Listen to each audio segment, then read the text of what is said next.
Hi, I'm Scott Dickson, head guide for Trouts Fly Fishing here in Denver.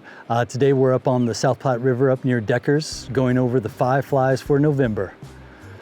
This time of year, the flows are low, but fishing is still pretty darn spectacular right now. With the lower flows, we're dealing with a lot of the smaller bugs, using 5X and going with a lot of midge patterns this time of year. Still throwing some betas from time to time, but midges are the main thing on those trouts' diet.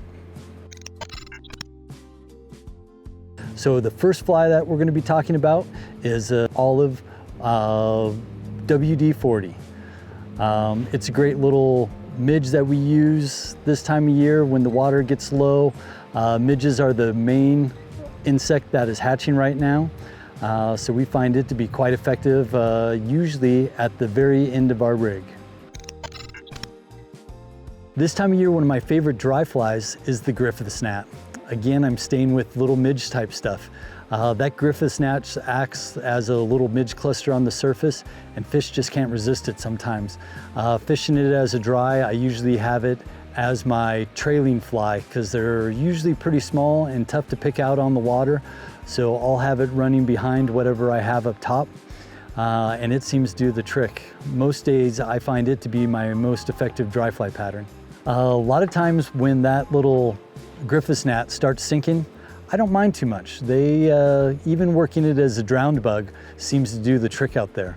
If it's on the surface, it does work out great as a dry, but oftentimes if it starts sinking below, I don't mind it just subsurface. Fish still seem to find it and will eat that guy.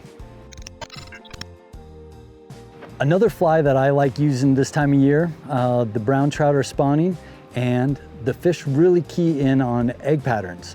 So one of my favorite is kind of an orange egg.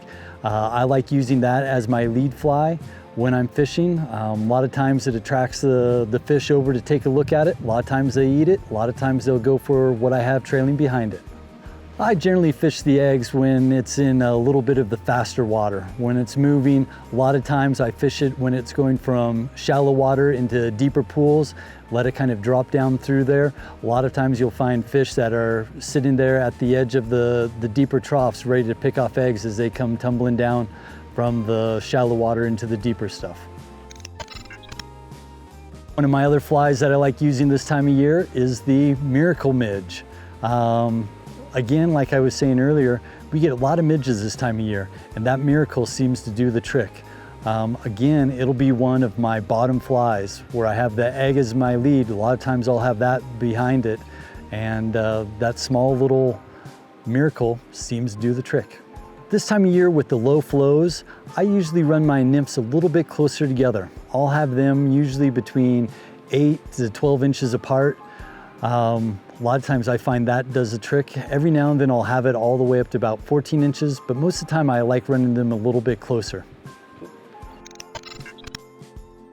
Another fly I like using this time of year is the red jujubatus. We still are getting some sporadic hatches of blue wing olives popping around, and that little jujubatus seems to do the trick.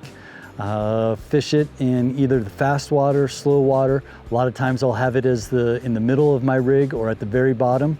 Sometimes I'll fish it shallow if I see flies up near the surface.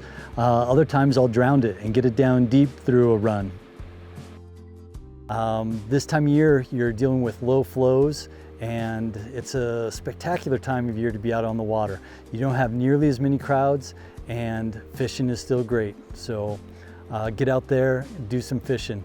Stop by Trouts, pick up some bugs when you can.